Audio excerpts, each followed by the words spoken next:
We'll start with introductions, as always. I'm James Van Branken. I'm the chair. Live on Bridge Street, being e-biker and pedestrian. So, I'm Herb Levy. I live in North Downtown. I'm a bicyclist. I'm Sadie Van Rankin. I live on Bridge Street. I'm also an e-biker. That's true. I'm Josh Cron. I live on North Avenue in Locust Grove. Also a biker and pedestrian and occasional bus rider. I'm Ben Chambers. I'm the city's transportation planning manager. I live downtown. I spent a lot of time walking around the city, and in the past month bought an e-bike and am now one of two. So I've already put on, I think, 180 miles on it in the past 4 weeks. So I've seen some things out there, and yeah. You're not doing that. I can't speak about what I saw. Welcome. Krebs and I also can't speak about the things I've seen. I work for the Piedmont Environmental Council and I live in Belmont. Hi, I'm Deb. I live on Rock Creek off of Cherry, and I bike and walk and also pedestrian. I am Tommy Safranik, the city's bike and pedestrian coordinator. I also bike and walk and run. Hi, I'm Guinevere Higgins. I'm the BPAC vice chair. I head up the Quick Build subcommittee. I live in Belmont. I walk my dog and ride my bike and walk my kid to the bus. Nice to be here. Sorry I'm not with you in the meeting, but I can enjoy a tasty adult beverage from home. Wow. That's going on YouTube, Guinevere. Official government. I mean, I don't know what's in the solo cups. that's true. I'll pass it to Ethan. Hey all, Ethan Tate in the Martha Jefferson neighborhood and new Burnley Moran Bobcat family as well. So e-biker, school walk. Steven? I'm Stephen Bach. Can you see a picture of me, an image of me? No, I can't. Yeah, I don't know why it's not working. It was earlier. Anyway, I live in the Little High neighborhood, and that's about it. Thanks for coming. And Josh Sharp is on mute because he has young kids, but I can introduce him as the organizer of the e-bike library, doing amazing work, lending out e-bikes to people of Charlottesville and surrounding area for free, which is wild. Thanks for doing that, Josh. And we just had Peter join us. Yes, sorry, I'm sorry to No, jump on you, school bus and rush hour traffic. But we've just come to the end of introductions. So Peter Thompson, I'm the transportation work group chair of the Charlottesville area Alliance. Great, we can talk more about later on the agenda. yeah, thanks for coming. Speaking of the agenda, does anyone have anything to say about this month's agenda or last month's meeting minutes? Otherwise, we will. Yeah, so I'll give a quick update about the easy routes if you don't want to do that, James. Okay, Sure, it'll be a one sentence update. It's not a lot. yeah, that'd be helpful. Thank you. Moving right along to public comment. Does anyone have anything they'd like to bring? I do have one thing. I'm sure this is on a list somewhere, but the intersection of First and High traffic light with no pedestrian signals. It's kind of in between McGuffey and that stretch of 55. And I work at Village School, which is right by there, and we walk a bunch of kids to McGuffey every day. And it is difficult to cross that intersection with no pedestrian signal.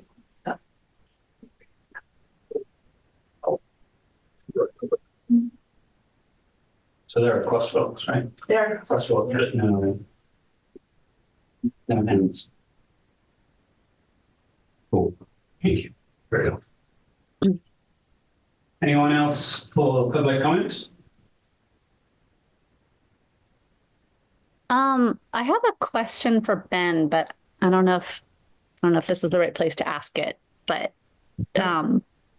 I've noticed that I've been like taking every conceivable route in and around the Belmont Bridge because it's just such a joy to like experience this new infrastructure. So round of applause. But I've noticed that there is no crosswalk over Grave Street. So if you're in front of Lampo and you're trying to like get into Belmont, there is no way to cross, like technically, legally cross the street to kind of get into the interior of Belmont. And I was like, why didn't that get put in with all the new curb cuts and the new paint? So is that a I will question? look into that. Yeah, I don't know the answer to that. And honestly, answering the whys of things, why things happened here the past decade is getting to be kind of difficult for me. I will look into what the answer is here. There may be a reason why we didn't put it in, but I'll see what our project manager is thinking about that. He's got a couple other loose ends still with the bridge. I know we had the ribbon cutting that said that everything was completed and hurrah, we're done. But there are still a lot of little things that we're following up with the contractor and saying, hey, wait a minute, this fixture right here isn't, or hey, this should have been over 2 feet here. What's going on? So that might be something that's in cleanup, but I'll check into it. awesome? And I can email you that too if you want.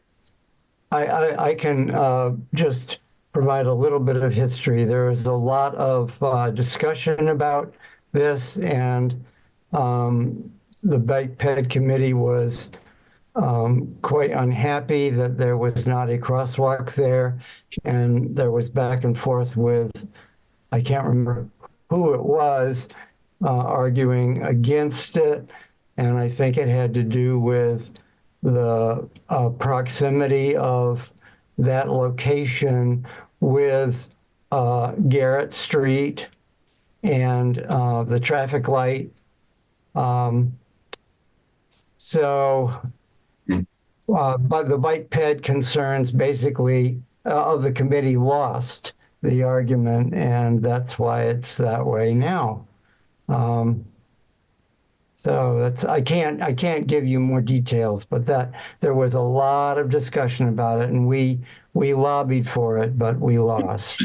That's very useful context to have as I go looking for figuring out what those other details are. Thank you, Stephen. Yeah, thank you, Stephen. Thank you, Bernadette. And there's ramps there, Well, there were ramps. and now they're not. Now there aren't. There's a new curb, like a new curb was poured without a curb cut. All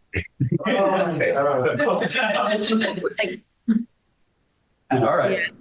That's a fun. Anyway, I have photos. Yeah. Okay. Staff updates, Ben? Yeah, do you want me to start with the Kyle updates or the community updates? I'll start with the Kyle updates. Kyle is on vacation. He's got a nice long weekend coming off of his last long weekend that we all got to enjoy over Labor Day. So I get to relay the updates for Safe Routes to School. So we've gotten an update from Public Service on all of the work orders that we've put in through our Safe Routes to School program over the last school year and over the summer. To date, out of that list, they have completed 121 projects that we identified. There are 18 that they paused and said, there's not a curb cut, so we can't put a crosswalk here, or, hey, this doesn't line up quite right, or, hey, can you just resubmit this work order and actually change the definition so the guys out in the field know what they're supposed to be putting down? So there's about 18 of those. So our batting average was pretty good. There are still 30 remaining. Public Works Public Service, which is a division of Public Works, expects to get those on the ground this month. At the same time, Kyle has been going through their work orders and seeing what they've been completing and updating his own list of what are the projects that we're trying to get on the ground for Safe Routes to School this school year. There is a current list up on the website. It is the starting point of the list. This list is going to expand, and partly we're just sort of staking a flag right now to make sure that we are going to be able to go after whatever remaining CARES or ARPA, COVID era money that was given to local governments to spend on safety improvements like these. We want to make sure as we get towards the end of this current calendar year, that we've identified all the projects that we can spend that kind of money on.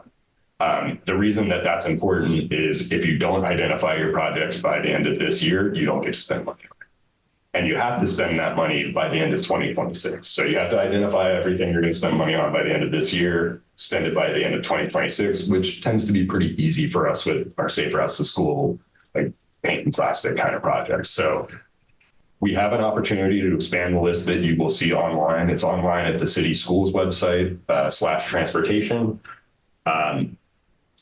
Later, we're going to talk a little bit more about Safe Routes to School and sort of how you guys can help form what that list looks like, as well as sort of support Kyle in coming up with more useful programming for parents and students in getting students to school safely. So we'll talk a little bit more about that later. In addition to the things we're getting on the ground, we've also got a quote from a distributor to give us updated flashing lights for all of our school zones. So right now, if you drive through a school zone, you'll see slow down, the speed limit is reduced during school hours, and there'll be lights on the signs. We've had the hardest time making sure that those lights stay on schedules and are responsive to like, hey, it's a snow day, maybe turn off the lights. They're not all synced up. They're not all communicating. They're all using really outdated, old, crappy radio technologies. So we have the funding and we have the quote in front of us to go out and buy new ones. We've told traffic, go ahead and get those out there this fall. So that'll be a big thing heading out there this fall. Our procurement for photo enforcement is done. My understanding is we are now scheduling setup and calibration of like, they have to do a certain period of testing to make sure that those things are giving them correct readings and are reading license plates correctly and giving the police the information that they need in order to issue speeding tickets using a machine in school zones. So we are moving forward with that. Those are sort of the big Safe Routes to School programming things going on right now. The only other thing I'll mention is we just went through a review by the state of our grant program to make sure that all of our funding was being spent properly and that our program was doing what it was supposed to. We passed with flying colors. We are making sure that we are performing under our grant program, and we're also showing the state like we have a really good Safe Routes to School program. It's doing a lot of good work. So it was cool to start the school year with, hey, guess what, state? We're in great standing. Let us go do our thing. And so Kyle's got a lot of work that he can tackle this year and show off to the state. We're really excited about that. Jumping into sort of the bigger picture stuff. Well, actually, I'll pause there for a second. Any Safe Routes to School questions? Then we'll talk more about. So you said procurement for the photo enforcement is done. It's done, yeah. And they're being calibrated. They are scheduling when they're going to, they have to send out their installation teams to figure out how to calibrate the cameras and where to set them up and do all of that. And that's what they're scheduling right now is when are those guys coming out? Where are they going to be? Do we need to like set up cones so that they don't get hit by the side of the road while they're setting up these things? So that's the kind of planning that's happening right now. Or sometime soon. Yeah, I think that's happening there. Thank you. Yep. All right. The bigger transportation planning updates. Tommy has submitted his updates via writing. So if you want to check out the sort of broader bike ped updates, check out his update that was submitted with the agenda, I believe, online.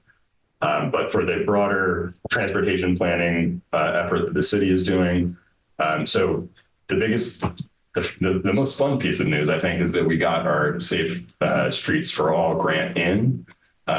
So our application is in. It was painless, actually. Really good job by our consultant team that supported us, Henry Cohen from Tool Design. So we're really excited to see where that goes. We should be hearing about that in the next 3 to 4 months. And I think we'll probably be talking about this more probably at the beginning of the next calendar year. The other fun thing that happened in the past week or so, I got my draft traffic analysis back from VDOT's consultants about what it's going to look like if we take away a southbound lane on 5th Street and build a bikeway. So I know what it looks like in their traffic model now. There's still some, hey, I need you guys to make some edits to your report before we release this publicly. And I also would like them or myself to give a presentation to you guys next month on this, just as sort of, you'll be the first wave of people hearing about what the design looks like, what the considerations that we need to go to the public and ask for more feedback on are, and sort of what the traffic analysis is telling us about choices that we can make in the short term and choices that we'll have to start planning for in the long term. What the traffic analysis looks like from my perspective and from the perspective of the consultants is that in the short term, this is a very feasible project for us. We could have this project serving our residents over the next decade by this project with fairly low investment. It wouldn't take a lot to shut down a lane and turn it into a bikeway.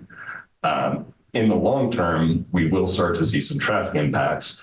What we saw in the previous alternative study saw traffic impacts sort of on the main line. And the way that we've set up this traffic analysis, it actually doesn't affect the main line that much, except at 5th Street Station and Harris Road. And those are two places that we're kind of fine with that long-term model showing that there are going to be problems there, because we also know that VDOT needs to come in and help us figure out how to fix those two intersections. They're pretty big things, and we're not going to solve them with this cycle track project, but VDOT needs to think about how does 5th Street Station work in the future. So this model points that out pretty obviously. But it doesn't have a lot of backups on the main line north of there. Doesn't have any backups on the main line going into town on the northbound, which was the big drawback of the previous alternatives we were looking at. What it does have some impacts on is city residents who live on side streets.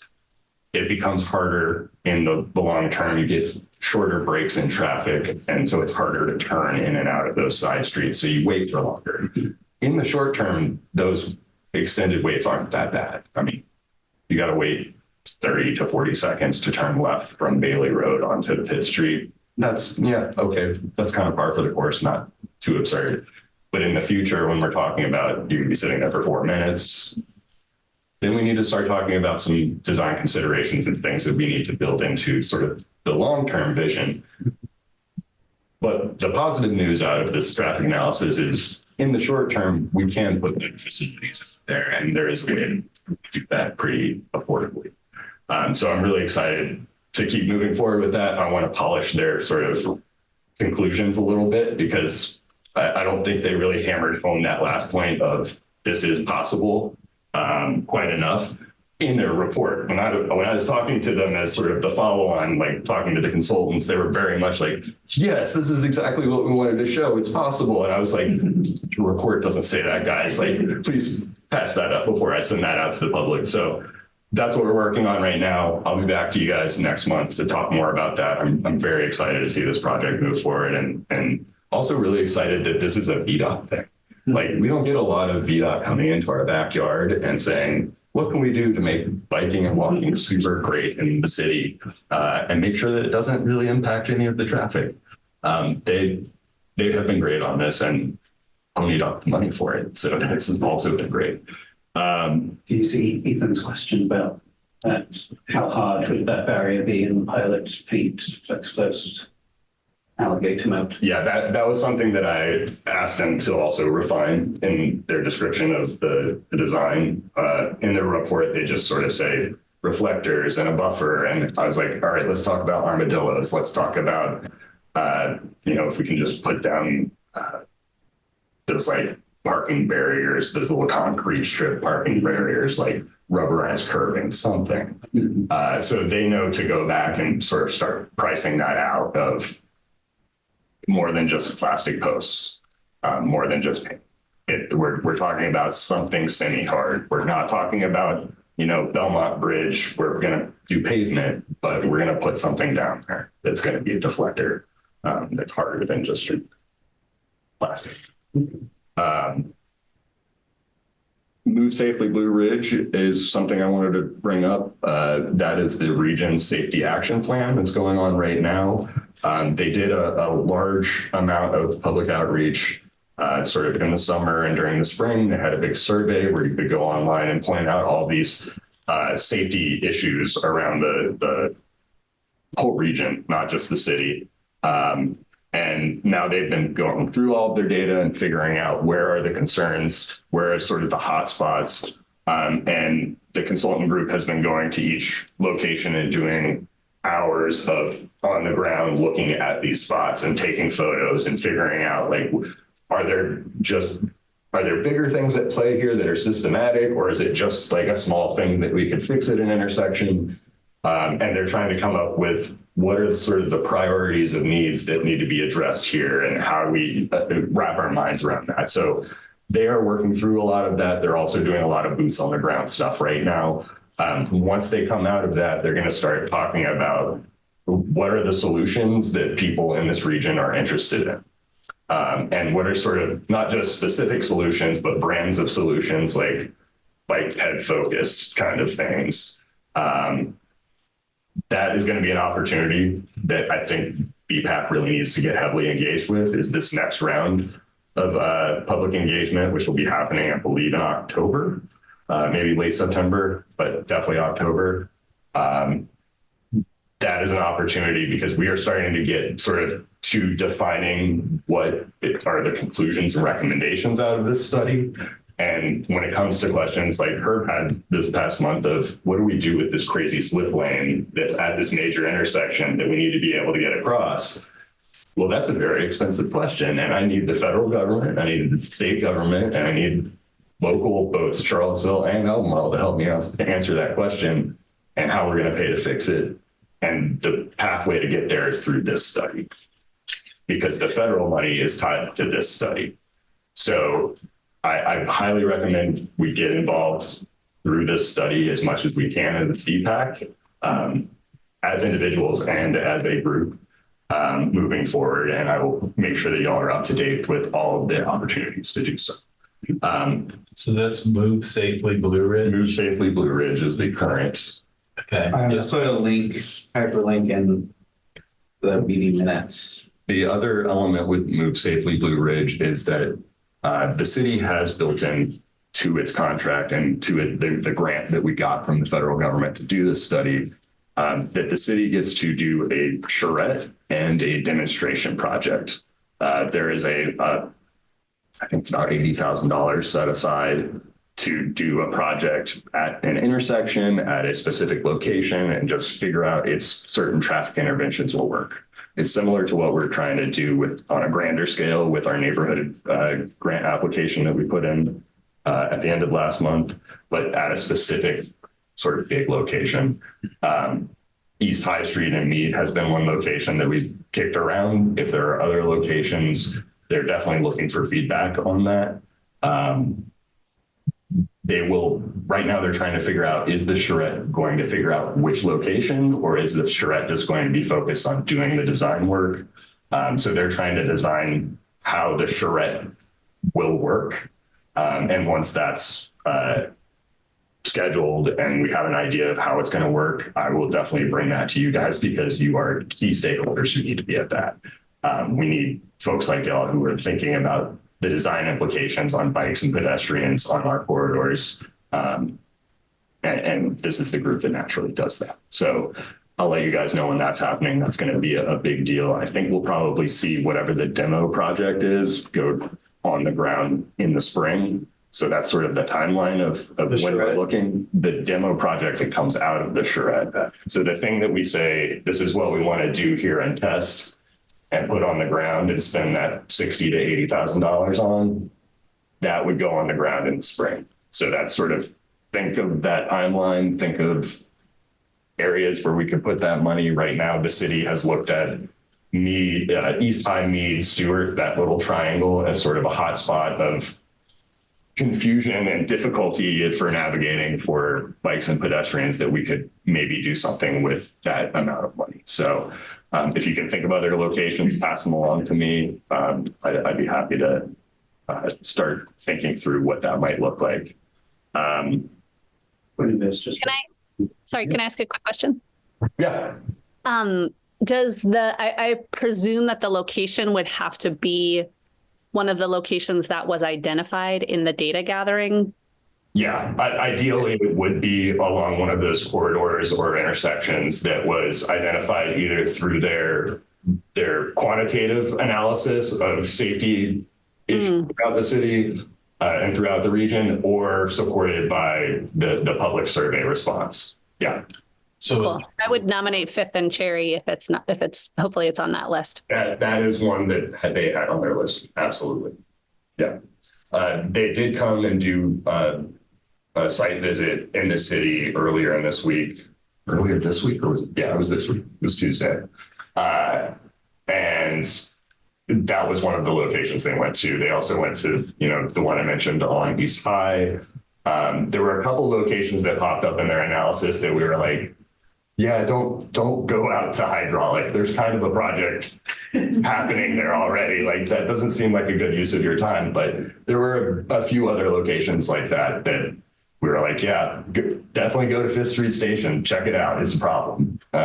So they have some, they have an array of opportunities to look at in the city. But if you have any other thoughts, I'm definitely open to suggestions. But you want those suggestions to be from their list that's existing, or if you know of a hotspot, it's probably on their list. Yeah, it's a substantial list. Their list is pretty substantial, but if you think there's one where we're like, maybe we should prioritize it because we could do something. And what would be appropriate for that kind of a suggestion versus like the other lists that we have, like the quick build, and things like that? What specific aspects are you looking for? With this, you could move a traffic. That's about the level of, does that help? Is that a higher level? It's a higher level than we're just going to buy a temporary piece of. Or potentially changing traffic patterns and how people in cars move in that space. Not just defining the lane or defining the space. Okay. I will point out just to put two things together. When we had Bike Month and we had the tent, Thomas Jefferson Planning District came out and worked behind that Bike Month tent. So if you were there, this was them soliciting people's feedback. Yeah. This is the same project. They did the survey online, but they also did it in person at some pop-up things, including our Bike Month events. So you have had some feedback in this already, but we're definitely looking for some more. Is there a calendar for those engagements that you've? I don't think they've developed. This consultant has not been awesome about getting the word out, and I noticed that too. I've noticed that everybody have not been thrilled with that. Yeah, since I worked for that. Not in punching the overall quality of work, but I think the quality is good, but they have had some difficulty defining a calendar, and I think some of that maybe had some relation to the issues that TJPDC has had with staffing over the summer. So I give them a little grace on that, but I'm hoping they get better with it over this last 8 months of the study. Yes, they're going to be critical to getting this. And the quality will be better with some advance notice. Yes. Yeah. It's a waste of money to not do it without proper notice. Yeah. The last thing I wanted to touch on is some more support from VDOT. So historically, VDOT has this, where do I start with this? You said for or from? VDOT, from VDOT. This is about support from VDOT for doing more planning work in the city. So over the past year, the VDOT's been working on pipeline projects on Barracks Road and Ivy Road. So they are looking for what are our next projects that we do for planning now that we're done with those two and we've handed those off to being smart scale applications. Where do we go next? Historically, they've gone to the county and said, county, we own all of your roads, so what do you want to do? And they've gone to the NPO and they've said, NPO as a region, what do you want to do? Cross-regional connections are important to VDOT. But they have not come directly to the city before. And part of that is they don't own roads in the city. So that's kind of out of their jurisdiction a little bit. And part of that has been the city has said, stay on your side of the line. We got it. We're good. And we're not. We need help. We have been telling ourselves we're good for way too long, and we do need help. So we're very welcome to VDOT and let them know, hey, if you got some planning dollars, we'd love to help spend them. So their next round of planning is not called pipeline. It's called STARS. It's an acronym, strategic something. It's a similar funding vehicle. Instead of coming from the Office of Intermodal Planning and Investment, it comes from VDOT's Transportation and Mobility Planning Division. It's a very esoteric thing that you guys probably don't care about, but what it results in is VDOT shows up and says, hey, we realize that you have some problems in X, Y, and Z, and we'd love to do a planning study with you guys if you'd like to. They've never made that offer to the city before. So I said, yeah, absolutely. Where do you want to go? And the first couple places that they told me were humorous, and I won't repeat them. But then we started getting down to brass tacks, and we're looking at potentially doing a study with them at the intersection of West Main, Ridge McIntyre, where the old Sacagawea statue used to be. That's sort of a missing link of planning right now in the city of, I don't have a budget for that. I don't really have a project that's going to take care of that. And we do have a VDOT Smart Scale project just south of there that leads right into that along Ridge Street that's starting this year that we're working with VDOT to figure out how to sort of redesign based on feedback that we've gotten about the current conceptual design. So we saw that as a great opportunity and we said, go for it, VDOT. We're also supporting VDOT and the county going after a STARS study that will look at the section of 29 between Hydraulic and I think it was Woodbrook to the north. So sort of Fashion Square Mall area. And we've also encouraged VDOT, hey, look at sort of the parallel road network and figure out sort of the big question of what do you want 29 to do here? Do you want it to be a local street? Do you want it to be Main Street USA? Or do you want it to be a highway? It can't do both. All of it. Dude, you can't, you've been trying to do it all for a while and it's turned into kind of a terrible place for most people to travel through. So we're supporting them on those two projects. They're also interested in doing some studies along the 29 bypass. And we said, if VDOT wants to do that, go have fun. But, we're not all that interested in doing that much more highway planning in the city of Charlottesville. So we'll leave that on the table. But we're hoping that we'll get word back from VDOT central office that they are going to help us out with that major intersection downtown.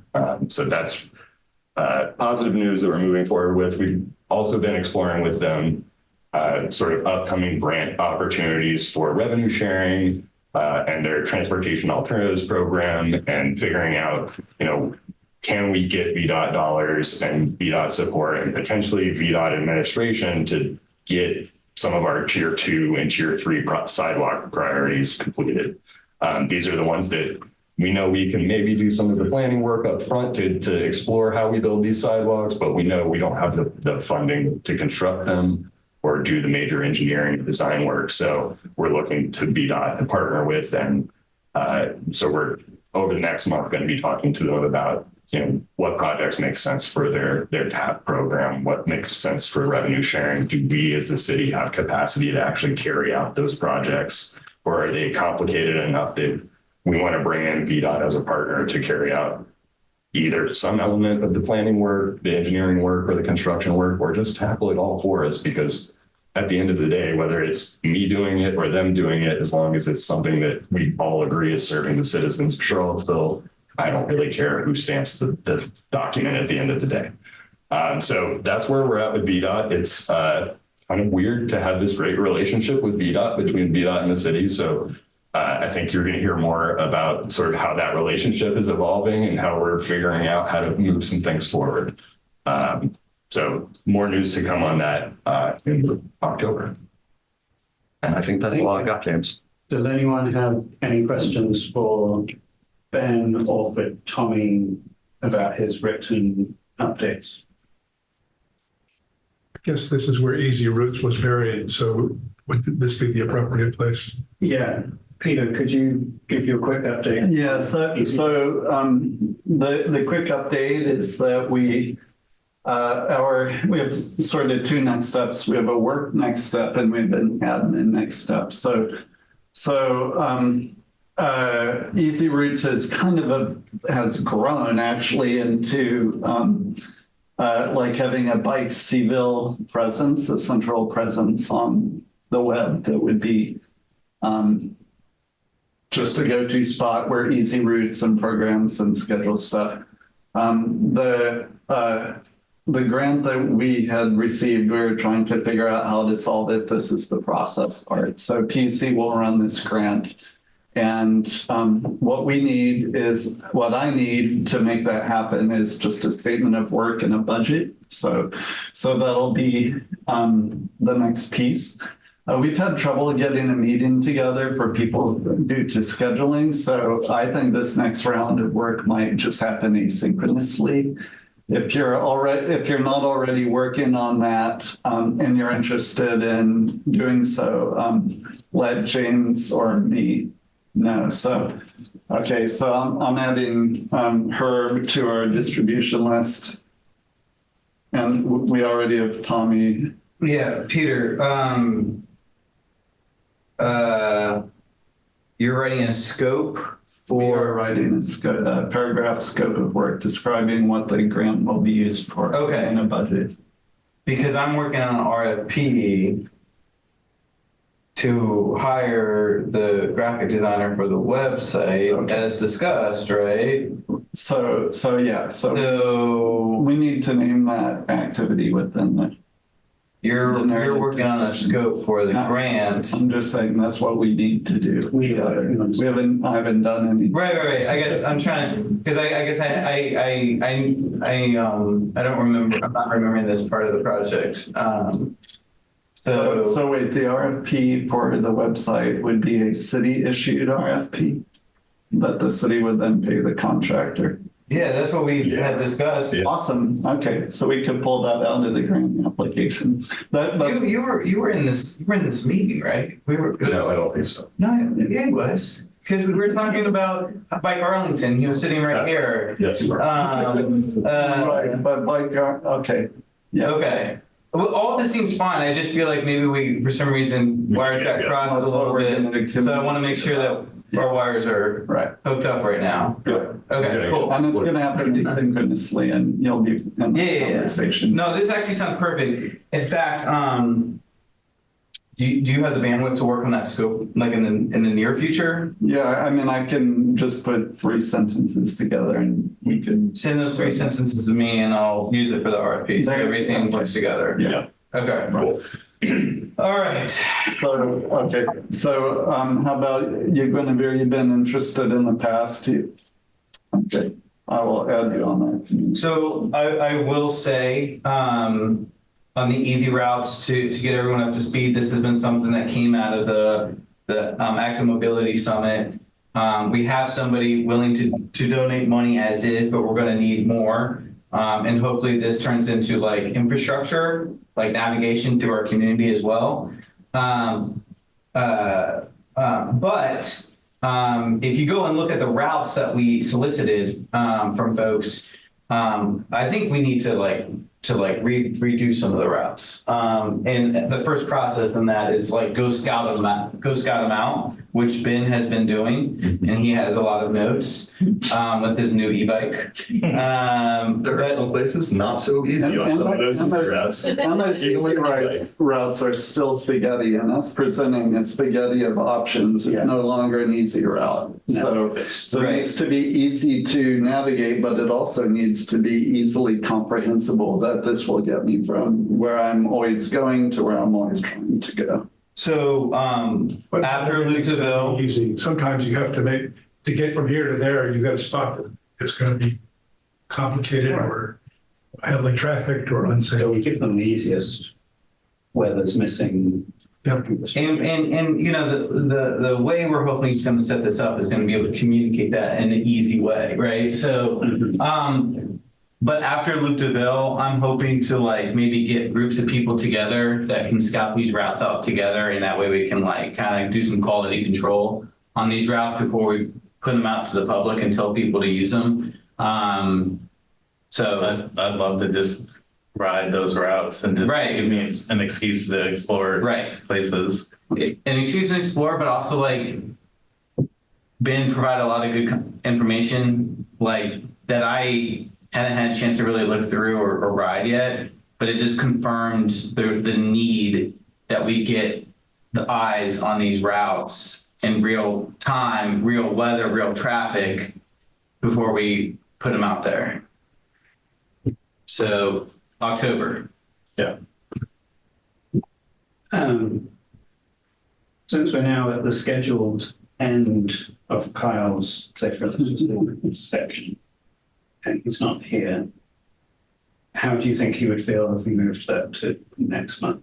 Well, I can just give you sort of a preview of what we want to talk about with that, and then we can have the bigger discussion next month. Okay, It'll take me.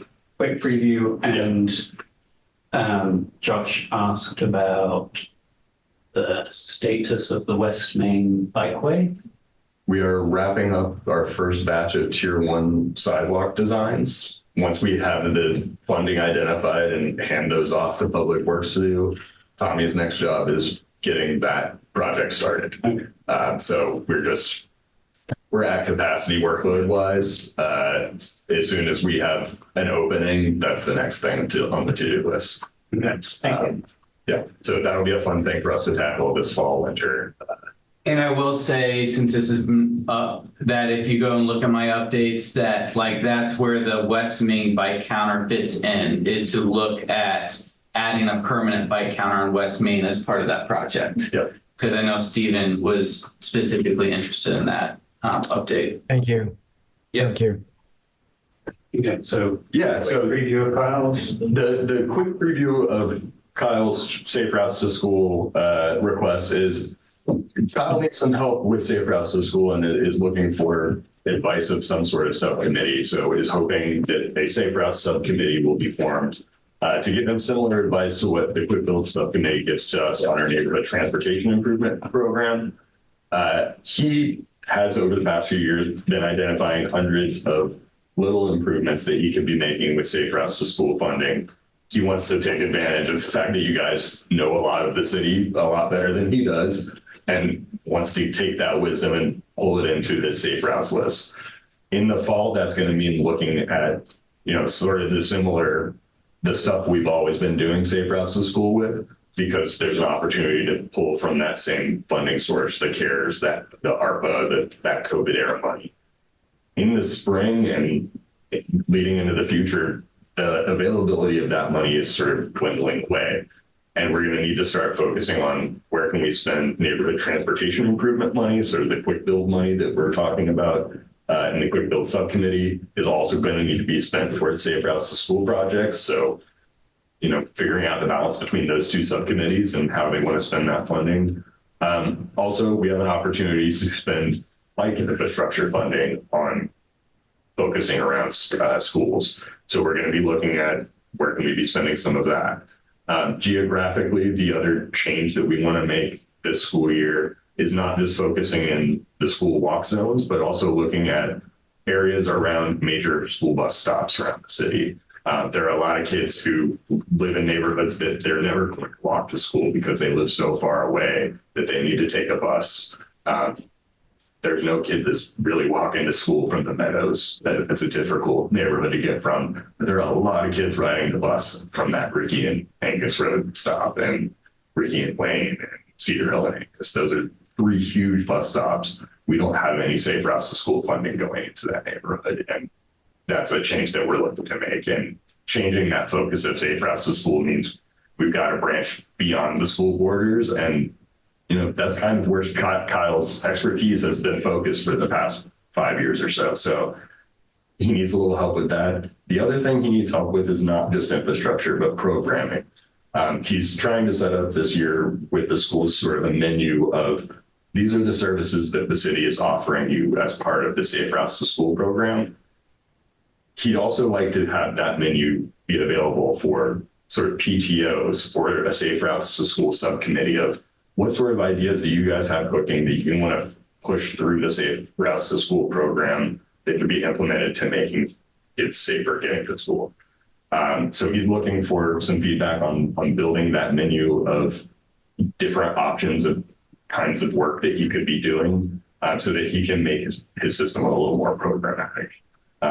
In the past, a lot of Kyle's work has been people just knowing that Kyle is out there and emailing him and saying, hey, can you help me with this? That's a little too informal. And we want to make sure that his program is something that's baked in hard into the city's DNA of this is just the work that we do and everybody knows it and understands what it means to have a Safe Routes to School program and what they can expect out of a Safe Routes to School program. So looking forward to getting some support from you guys on that and figuring out what that subcommittee looks like. But we can talk more about that in October. Yep. Thank you. Okay, that was all very good. A lot to digest. You can always email about things, email questions, email comments, ideas, suggestions, etc. If anyone has anything more to say. I've seen your comment, Ethan. I've noted down. Thank you for that. So I've noted down your interest. Now we're on to the AARP walk audits section.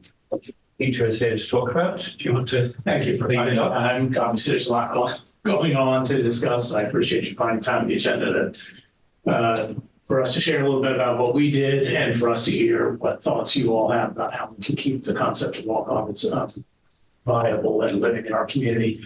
And how many, who had heard of the Charlottesville Area Alliance before you saw it on the agenda tonight? Yay! Good. Well, we are a very low resource. We have no staff. We have no money. It's a bunch of do-gooders trying to do good in the community. And the memo I sent out is obviously very rough, not my usual work, but I was a little pressed for time to try to get it out.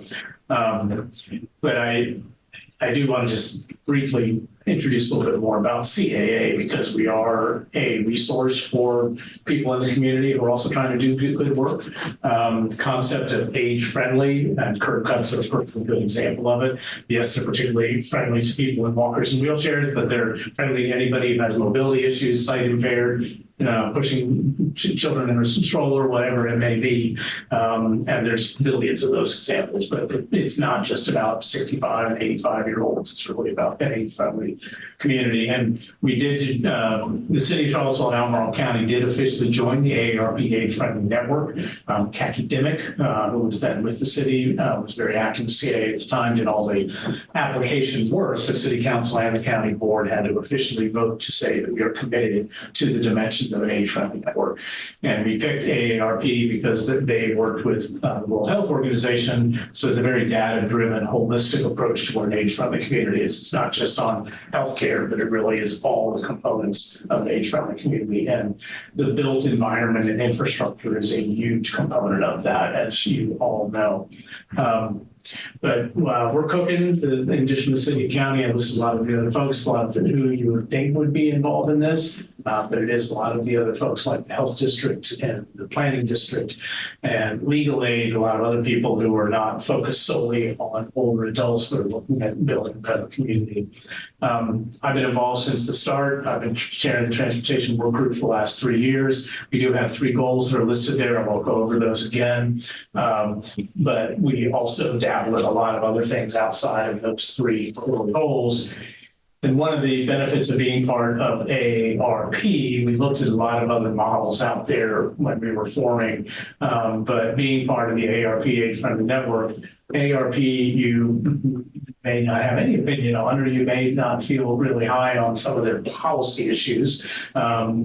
But they do extraordinary research. I mean, they are top notch in doing data and research and using stuff at an international level to try to just create resources and information for citizens and communities like Charlottesville. And for that, we are grateful. And we've been blessed that the last 3 years, the AARP Virginia office has picked Charlottesville Albemarle for pro bono technical assistance around transportation. Partially because CAA, while we are, again, no staff, no budget, we have been making progress on getting some things done. And they've also been very intrigued that a lot is happening around transportation in this community. I mean, the health district identified it as a public health priority. The environmental movement is certainly pushing it heavily about the environmental impact on better public transit and things like that. And the city and county and TJPDC are doing a lot of work to really be more mindful, not just to catch up on backlog of work has been alluded to, but really try to be more proactive about how that good design can make for a healthier community. So this year they talked to myself and some of the other CAA leaders about some of what was going on, and tuned us up, hooked us up with America Walks to do walk audit training. Is anybody familiar with the concept of walk audits?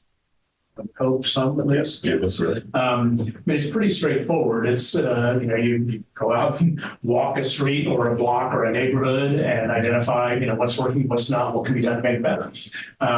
But the example I always use to differentiate it from a lot of what consultants do is engaging stakeholders like yourselves, people who have, grassroots, people who are walking the streets, biking the streets, using the streets.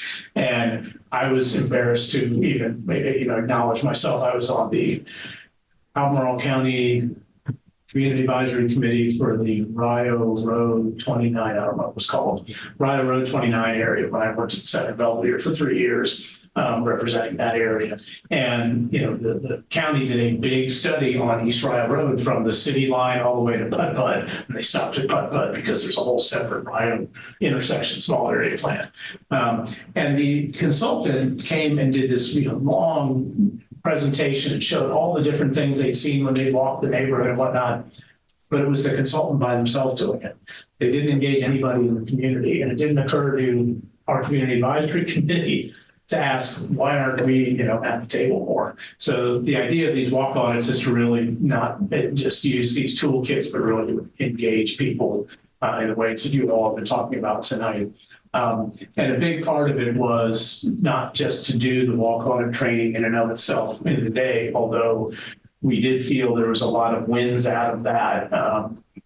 Tommy, Peter, Ben were all present. Natalie Oshman was present. There were several other people also. Thank you. I forgot. There were so many people there. I had yeah, but VDOT had 5, 6 people there from all kinds of different walks, and many of them were very engaged. And when we actually did go out and walk the hydraulic road area around from Whole Foods up through Hillsdale and where the new 29 pedestrian bridge is being built over, I was not sure what word to put on it. Surprise is what's coming out and how eye-opening it was for these VDOT employees to see what was actually happening on the ground. I was like, that's not what the blueprint said, but this is what's happening. And so that was, in and of itself, there was a lot of pluses there. There was a lot of relationship building and a lot of excitement that VDOT really felt. There was some good buy-in from them. But the main purpose of it really, too, was then to have legs and to keep this going. And in one discussion I had with the transportation work group and some folks, particularly from Albemarle, said, I hesitate to use the word that we want to institutionalize this. And Jessica Valerie Hirsch from the Albemarle County said, actually, I think that's the perfect word. We really need to make this, that this is something that happens whenever we are doing road design or redesign or looking at all the types of things that you've been talking about today. And so that's what we're really trying to do more, and knowing that the city and county, and obviously the county with VDOT immensely has been stated, is how can we get this to be more of a given to use. This AARP audit toolkit is available online. It's just usable.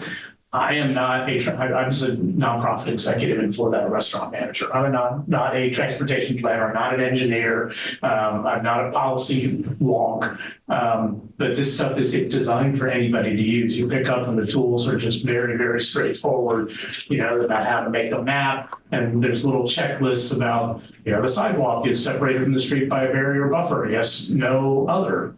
I'm not sure other would be there, but, the street has crosswalks. The crosswalks are well marked. So it's really straightforward that when a bunch of us talked about it, we felt like if needed, I felt like I could lead a walk on it just with that one day of training and pick this toolkit back up. Very, very user friendly, which is what AARP was aiming to do.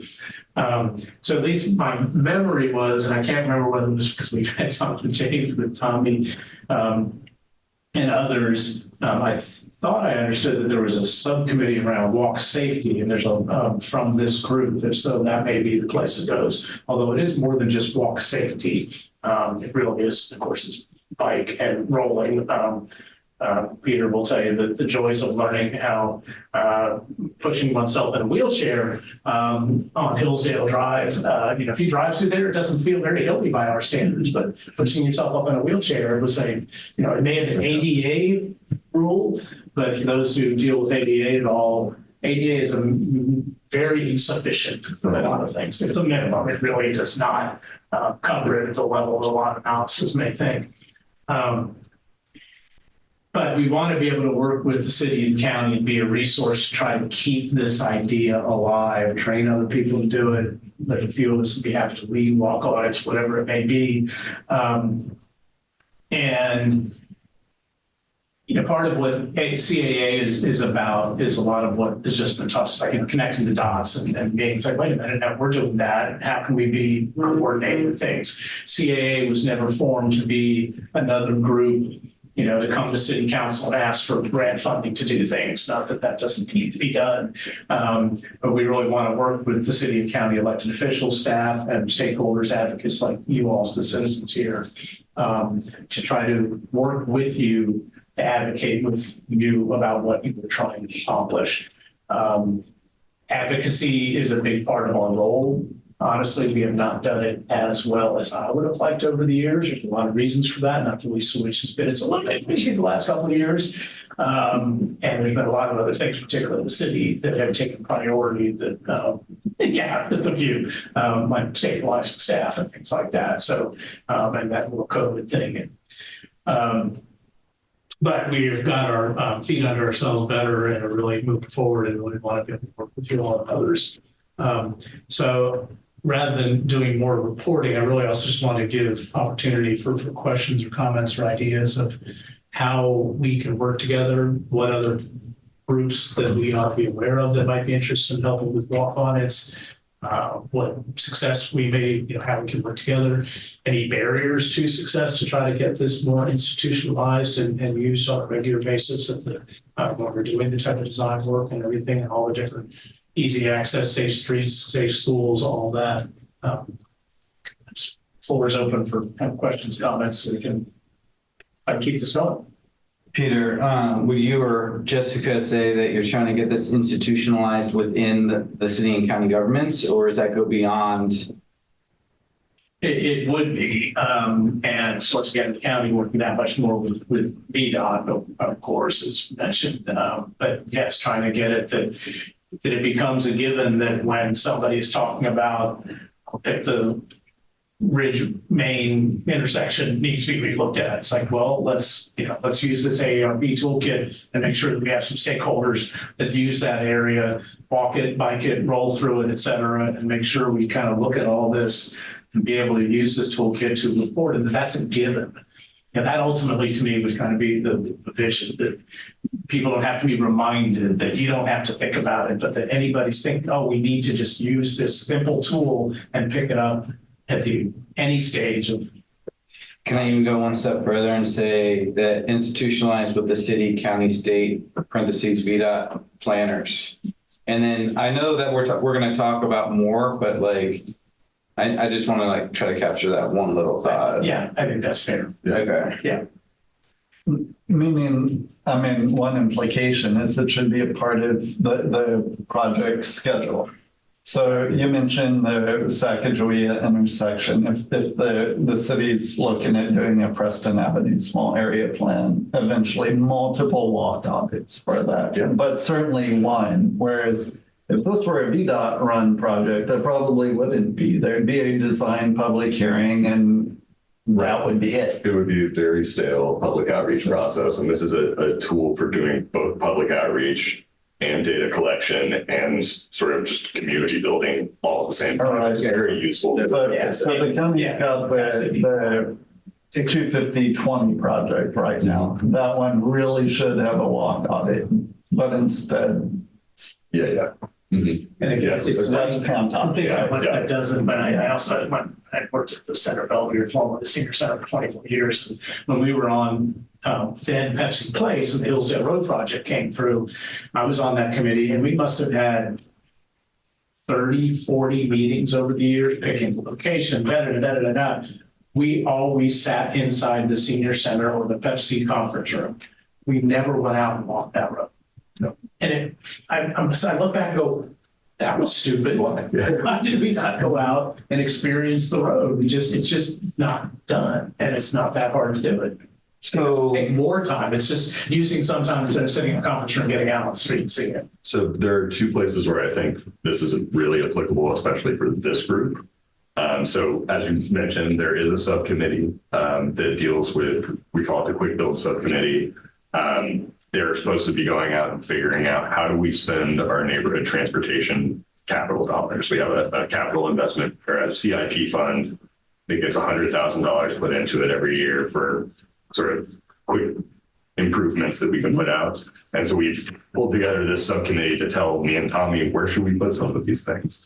It would be useful for that subcommittee to be very well-versed in this and understand how to do this and to go out and do this on a regular basis when they're thinking about the kinds of places that they want to go. I think a lot of the discussion that they've had so far, and it's a fairly new subcommittee, I think we're on our second round of improvements that they're working through right now. I think so far, most of the conversations have been online, sitting in a Zoom meeting and they keep talking through these issues. It would be good for them to get out and see the community and talk to the residents in those neighborhoods. And I think that's a great opportunity. The other one that I would point to is sort of an ongoing thing that Tommy is working on, which is the neighborhood walk series. We are going out into neighborhoods and walking around on a monthly basis and asking BPAC and members of the community and other, city hall employees to come out and walk the streets of every neighborhood in the city and see what it looks like on the ground. I think having that background and that list in our heads is going to be a useful tool for us to be interpreting what we're seeing when we're out there. Right now, it's sort of on purpose, not supposed to be too regimented when it's supposed to be sort of just a nice walk with folks. And so we don't want to turn it into too much work for folks. And that this is one or two folks who are on the walk. Not everybody has to be participating. Yeah, I was just thinking that because Tommy and I have talked several times about those walks and if this fits and if so, how. I get that it's designed to be fun and you're trying to build up participation in those still. And it's a fun thing to do. And this could look like work to people on a Sunday afternoon.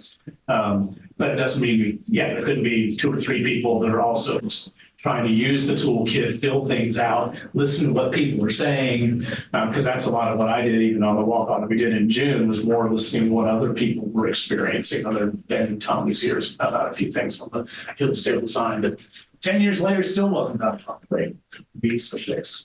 So I hadn't thought about that it really could, without getting in the way of the fun aspect. That we can fit some of that in. Send a couple transportation nerds to join us out there. It's going to be a good time just walking around, but if they want to take notes too, that's great.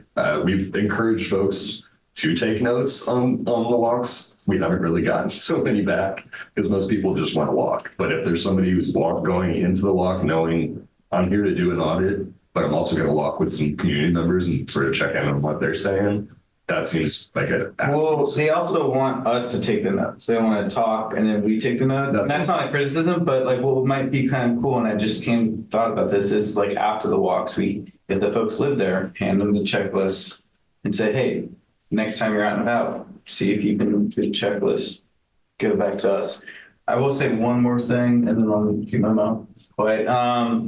I think there's some benefit, and I said this when we met, that if this committee, this group of people want to give us these audits for projects like a Barracks Road pipeline study, and we have 60 audits or 10 audits that come back that say that we need a crosswalk here, and VDOT is saying, well, we're not going to put a crosswalk here. It would be handy to have these audits that are people are saying, well, we need a crosswalk here. I'll leave it at that. Yeah, I mean, That's a good example. That fits again very much where CA is coming from the very beginning. It's trying to be a tool, trying to be a resource, trying to bring power behind ideas and, go to city council and or whoever the decision makers are. And data speaks. Yeah. Oh, that's giving me a lot of ideas. So this is out there. And again, we're also just kind of watering on seeds planted. So people have a little sense of this. I'm happy to, I've been signed up on the Facebook page to know what Sunday walks are. I have not been able to participate due to some family priorities, but those will have diminished or will be diminishing soon. So I hope to be able to get out and see what those look like. I, for one, and there are a few other people, CA, that again, if somebody's like, we want to walk on it, we need somebody to lead it. There's a few people who feel confident enough that we feel we could use this simple toolkit and do that. So Tommy knows where to find me. Actually, I'm on the list now. So I no longer work, so you can't find me at work, but good for you. you can find me sitting back there. But I'm not doing all notes.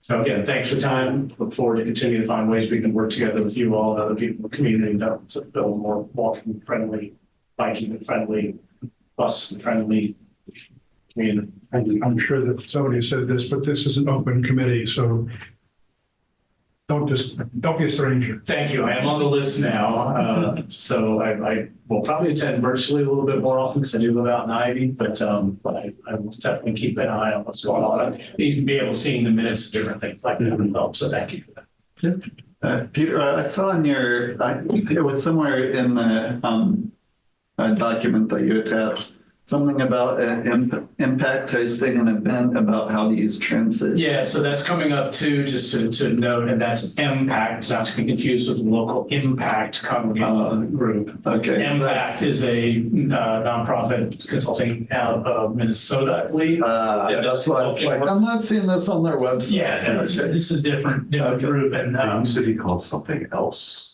But I know what group you're talking about out of Minnesota. They're related to like Revolution. I believe so. It is a relatively new name. They are doing it. Lucinda Shannon from TJPDC and Jen Fleischer from the Blue Ridge Health District are heading up, working with Impact to try to help people learn how to use CAT. And Lucinda has done some of this in some of her prior work, and it's another kind of embarrassing. It's like, well, of course, it can be intimidating. It's like, I never used the bus. I don't know how to use the bus. And it's like, well, I need a schedule. Well, get a schedule on the bus. That's not, well, get it online. Well, I don't use online. I use the app. I don't use the app. It's not as user friendly for everybody. So they're working with I think they're going to be working with through PACE that helps older adults that's down near Hogwaller, in Hogwaller neighborhood, to help them, just like, here's how you get on the bus, here's how you get off the bus, here's how you use the schedules, and make it a fun day. And then we're going to be trying to work with a couple of folks, including Kat, to try to either get volunteer or ultimately paid bus buddies, so that there's more people who can really help folks with that, because that is a barrier for a lot of people. They don't know how to use it. They don't think it's for them. And we want more people using CAT services. But I'll leave it at that. We all know why. It's awesome. Yeah, thank you. Again, thank you for your time. I think a lot of good things can come out of this. Next item on the agenda is something that came out of last month's discussion on abandoned bikes. and that is the possibility / the old used to happen program of bike registration in the city. It was Josh who asked for it, so I'm going to give Josh the floor if he is available to. Don't feel like you have to, though, Josh. I can try. Can you hear me? Yeah. I'm going to attempt this while doing kid stuff. We'll see. So, anecdotally, bike theft is, there's a guy doing a lot of it who was maybe locked up and now not. I've heard stories. I've heard about bikes tracked. And I've been wondering for a while if we could do something at the city level about bike registration with one of the nonprofits offering that service. That would be Bike Index or Project 529, which are sort of the same thing. Someone mentioned last time, Unicode says that we offer bike registration at the city level, but we don't. And the idea is just that bikes are registered by a serial number, which is etched onto the bike's frame and hard to remove, or you add a sticker with a QR code to the bike frame.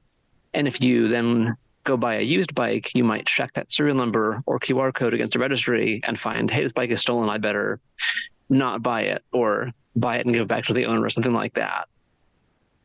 These nonprofits offer partnerships with city police departments or maybe city not police departments. And I don't know what that entails, but it's, I think it is a thing we can do to make bike storage more secure and to make it a bit harder to steal bikes. So I don't know if it's of interest or whether it's a project that Tommy would take on or if it's more of a police thing, but that's sort of the question I wanted to pose. Also, I'm going to drive my car now. Sorry for not riding the bike, but I will listen. So, I will say, this to me seems like something that would work well with the new Bike Seville website that we're talking about creating. I have my doubts that we're going to be able to get the police department to help us out with this. But I would also like to learn a little bit more about how the thing would work before I commit to it. So maybe Josh and I can get offline and I can just do a little bit more research. Yeah. Has anyone experienced that in other places? Working well? There was a bike registration program in Alexandria when I lived there. Police were involved in it. And my prior bike still has the QR on it. So does mine. No, Arlington County. I still got the sticker from Arlington County as well on my bike. 2015 years ago. I don't know. I could, if this group thinks it's extremely important that we get the police involved, like that's cool. We can try down that road. I just It seemed like they were not all that interested in joining that last time we. Well, they seem to think that they used to do it and then they don't do it.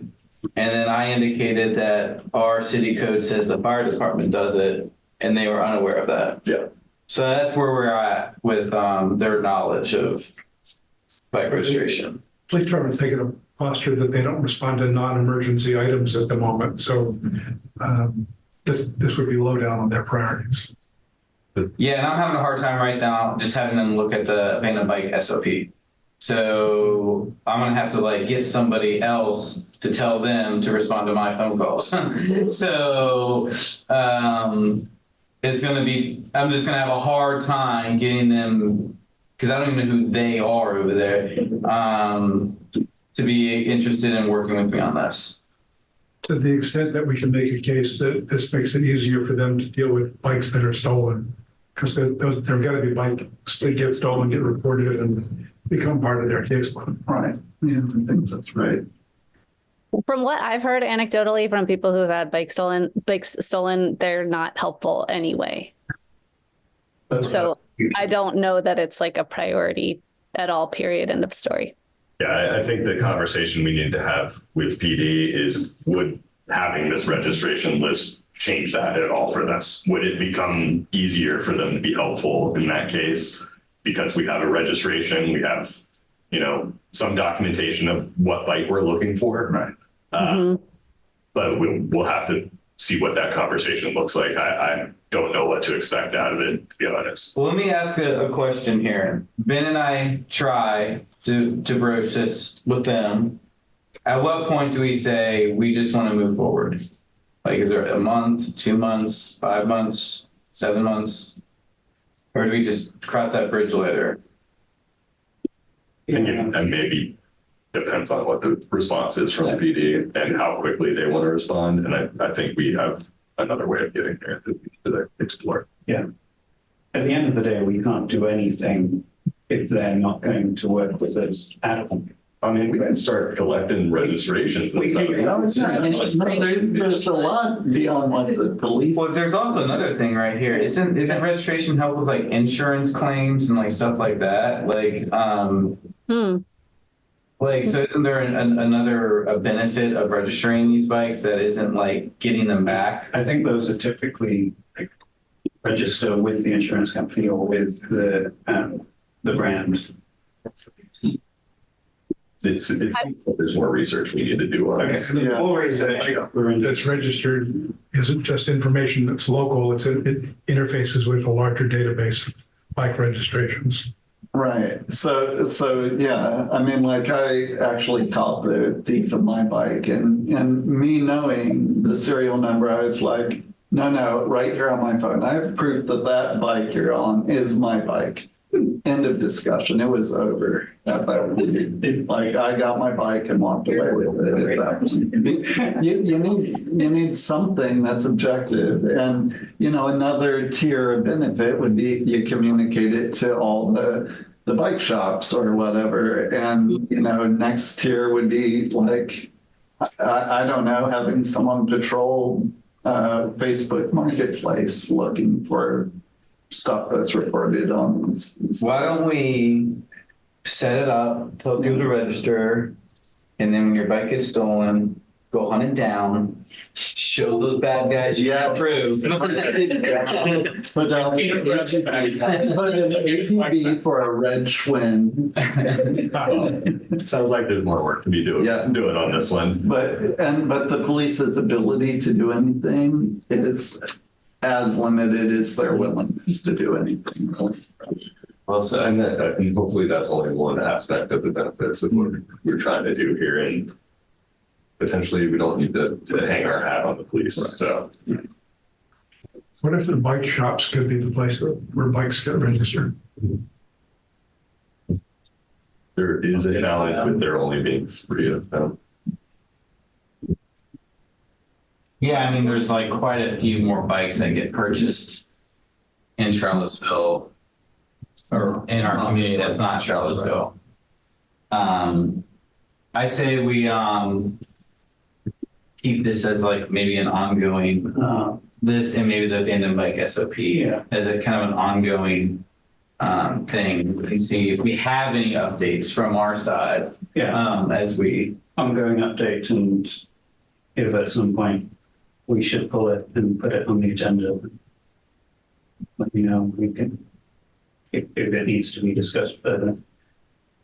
Josh did reference bikeindex.org. My bike is registered there. My e-bike is anyway. And it's just an online resource for logging all of this information. You don't need the cops. You don't need a bike shop. They kind of hold this information for you. So I don't know how we go about like letting people know that this is a thing they should do, because that would be where the police might be helpful. Where I thought you were going, Tommy, when you mentioned the website, like that would be like an obvious thing, like go here, register your bike. It may not help you, but it's definitely not going to hurt you. Yeah.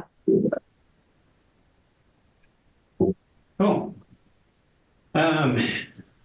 Last thing is I wanted to get people's feedback on the kind of half transition to a new format that we tried this month, where one of the staff updates was provided in written form ahead of the meeting.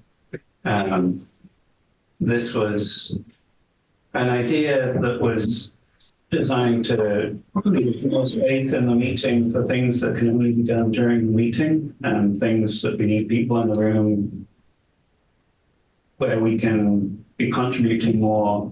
I've seen the Quick Build subcommittee be super effective and build a lot of momentum, and those meetings feel great because there is progress at every step. And I'm kind of thinking, how can we make the regular monthly meetings look more like that? How can we have more time? You know, I'm grateful that Peter came, and I'm sad that we could only give it 15 minutes. How can we have more time for the things that deserve more time?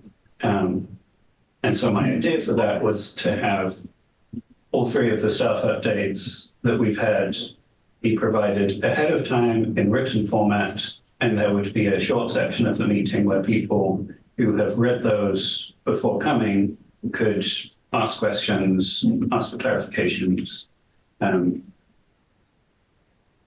How did that work for people this month, and what are people's thoughts on it in general as an idea? And can I add one other question there? Which is just like, if staff is going to submit written reports in advance, what is a reasonable amount of time to be asking you all to take in those reports ahead of the meeting? Like, is that 48 hours? Is that a week? What makes sense? I mean, most other committees that I serve on, we get a packet 5 days to a week in advance. That gives us time to do a little homework. That does mean that you might not be seeing the latest and greatest information because sometimes things change over the course of 1 week. So that's sort of the drawback is I may send in my written report, and that Thursday morning I might get, you know, a bomb go off on my desk and changes everything that's in the report. So there is that potential drawback, but I think we could possibly provide an update on a monthly basis a week in advance pretty easy. I think it worked well today. I think that if staff's time is better used to ask questions of us that actually assists you in what you're working on, where we might have information or at least ideas, that's a better use of everybody's time.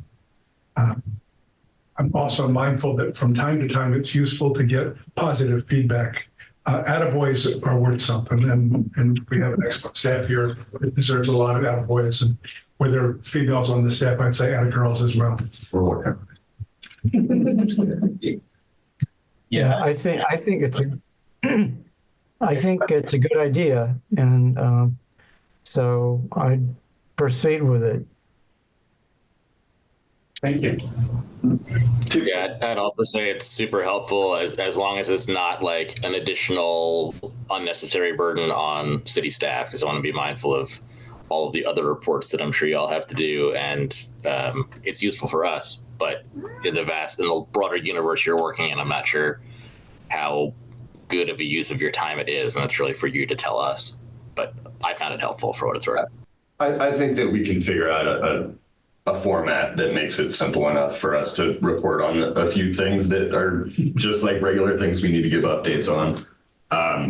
I think if you guys are accepting of bullets, we can probably work pretty easily with it. And it doesn't need to be some complicated report every month. And I'm thinking that a lot of it could be copied and pasted from the last month, Well, sometimes. where there are no updates. So Yeah. you know, just see the last one, or you only have to write the background context, however much of that we need. You only have to write that once. Yeah, so I don't know if a week is even necessary from our perspective. Whatever the agenda schedule happens to be, that is the schedule that I think would make sense. And the other is that there are resources with that are just perpetual things where you might refer us to it all the time, like the school's transportation website is something we refer to If that's always showing up, put that link in the report, then I can click over to it rather than me like Googling school transportation project list. Yeah. But even having, like, I was gonna say that a benefit for me of having the written reports is not even so much like preparing for this meeting, but having a reference after Yes. the meeting, Right. so that I can Google, even if there's not a link, Absolutely. I'll have the right terminology to use if I want to write an email and ask questions, and I don't feel like I'm. I think the reality is people are going to scan it in this meeting. I don't know that people are going to like set aside the Tuesday pre-BPAC to read their BPAC. I read Thomas' report. And I thought it was perfect. I like the bullet point. It's not like city council 20-page staff report. It's so that you scan through and it's hard to read it. I mean, it was very easy to look at in advance and grasp. And if I had questions, I would have been able to go follow up with Tommy and have a discussion about it. I thought it was great. Perfect, short and sweet. Good. I would say. If it's an electronic document too, like if it can be a living document where you have all the links. Like I tried to do that with the quick build committee document, like all the relevant links are at the top. So if you want to reference the Safe Routes to School list, it's right there. All that stuff is just, or it gets copied into every document, whatever the easiest way is to do it. But just like all those kind of reference points are readily available. Gotcha. Great. That was Easy enough. That was great feedback. We will continue with it. Hope to do a full transition for next month. Yeah, I think so. Make that happen. Nice. And I think another thing to consider is like, if we have a little more spaciousness in our VPAC meetings, like what do y'all want to talk about that we just sort of never have time to talk about? Like, are there other agenda items that we should be considering with a little more time? Well, I think one thing that we'll probably spend some time on is projects. We have some projects that are going to be kicking up here in the next 3 to 6 months. Some of them, the protected bike lane projects that this committee is definitely going to be interested in being engaged in. I don't want to just tuck that away in a staff update. I think that's going to take some time. Great. Yeah. Fantastic. I feel like we're overflowing with agenda items, and it'll be good to have more time for them. So just to, we can, I guess, technically ask this later, but one document every month's meeting, our staff updates at the top, everything that's below it, and then links to specific things. We can figure out the format of it, but We'll figure it out. But yeah, we do want to make sure that there are references that people will be able to. I have an idea for how to do that. Okay, all right. Announcements / other business. I know we're at time, but just quickly, we wanted to announce this month's neighborhood walk, which is a week on Sunday. Is that right? This Sunday. It's this Sunday. It's this Sunday. It is this Sunday. The 8th. Okay. Where is it? What time? JPA neighborhood at 10 a.m. We're going to meet at the intersection of Alderman and Stadium Roads. The next 4 neighborhood walks, I've been working with students from UVA. I've had a couple meetings from folks at Baton School. They've been promoting these walks, so I hopefully get a healthy UVA turnout. We shall see. We should have good weather, and I've been working with the GPA Neighborhood Association for months on this specific walk. So I'm hoping to have a decent turnout. And then we scouted it out today, some staff, and yeah, should be fun. It's a lovely day for a walk. Yeah. Hopefully we get the same weather this weekend. Anyone else have any more announcements? The Quick Build Subcommittee will be meeting on September 19th. For our next conversation. That'll be a virtual conversation held on Google Meet. The committee all has a calendar invite for that. But Ben, I optimistically was hopeful that you might have a chance to review some of our latest recommendations in the document. Okay, we'll take a look at those. Okay, and there's a lot of them in there, so it doesn't have to be every last one, but certainly if you had any time you could spend, I think we could just have a productive conversation chatting through the merits or the feasibility of some of those ideas. Yeah, so my thought is the way we did this last round was I sort of took the whole batch and went back to city staff with it and sort of vetted it with everybody.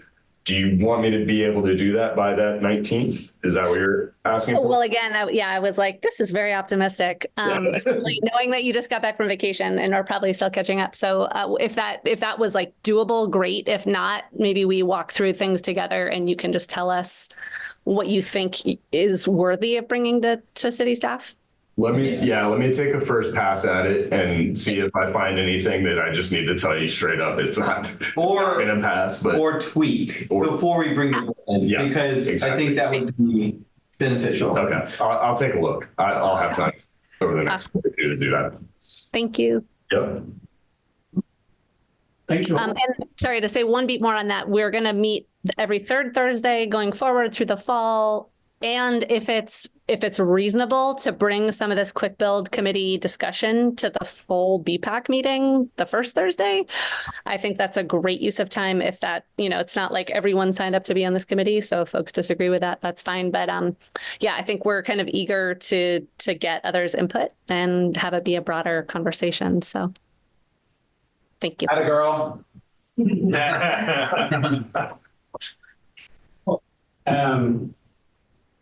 If anyone has anything they want to request for next month, let me know. But otherwise, I think we can adjourn. Thank you for coming. Awesome. Thanks, y'all.